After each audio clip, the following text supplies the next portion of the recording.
তো জলদি জলদি আমরা ইন্টারভিউ শুরু করি। আপনাদের দুজনকে একসাথে ডাকার কারণ হচ্ছে আমার একটু তাড়া আছে, আমাকে এক জায়গায় যেতে হবে। ওকে স্যার, ওকে স্যার, ওকে। তো আপনাদেরকে আমি কিছু কোশ্চেন করব, সেই অনুযায়ী আপনারা উত্তর দিবেন।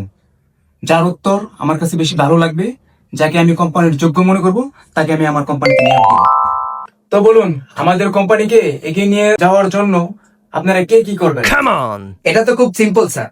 আমরা আমাদের কোম্পানিকে এগিয়ে নিয়ে যেতে আমাদের স্ট্র্যাটেজি চেঞ্জ করব। এছাড়াও আমরা বিভিন্ন ইনফ্লুয়েন্সারদেরকে আমাদের কোম্পানিতে নিয়োগ দেব, যেন আমাদের কোম্পানির প্রোডাক্টগুলোকে নিয়ে আরো আপডেট করতে পারে এবং ভোক্তাদের কাছে বিভিন্নভাবে পৌঁছাতে পারে। এভাবে আমরা আমাদের কোম্পানিকে এগিয়ে নিয়ে যেতে পারি। আর তুমি? শিখে নেবো স্যার, শিখে নিবো। আপনি আছেন তো, আপনার থেকে শিখে নিবো।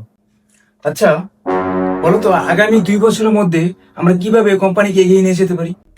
এটা তো খুব সহজ স্যার। আমরা আমাদের কোম্পানিকে এগিয়ে নিয়ে যাওয়ার জন্য নতুন নতুন কোম্পানির সঙ্গে আমরা কোলাব করব। এর মাধ্যমে আমরা আমাদের কোম্পানির যে মার্কেটিং স্ট্র্যাটেজি আরো উন্নত করব।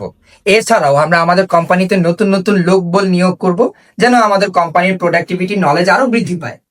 এতে করে আমাদের কোম্পানি 2 বছরে দ্বিগুণ প্রফিট লাভ করবে স্যার। আর তুমি? শিখে নেবো স্যার, আপনার আছেন তো, সবার থেকে আস্তে আস্তে শিখে নিবো। আচ্ছা আচ্ছা, আমাদের কোম্পানি যদি লস হয় তখন তোমরা কি করবে? এমন অবস্থায় স্যার আমি ধৈর্য ধারণ করব, কোম্পানির পাশে থাকার চেষ্টা করব, কারণ কোম্পানি তো আমার একটা ফ্যামিলির মতোই স্যার।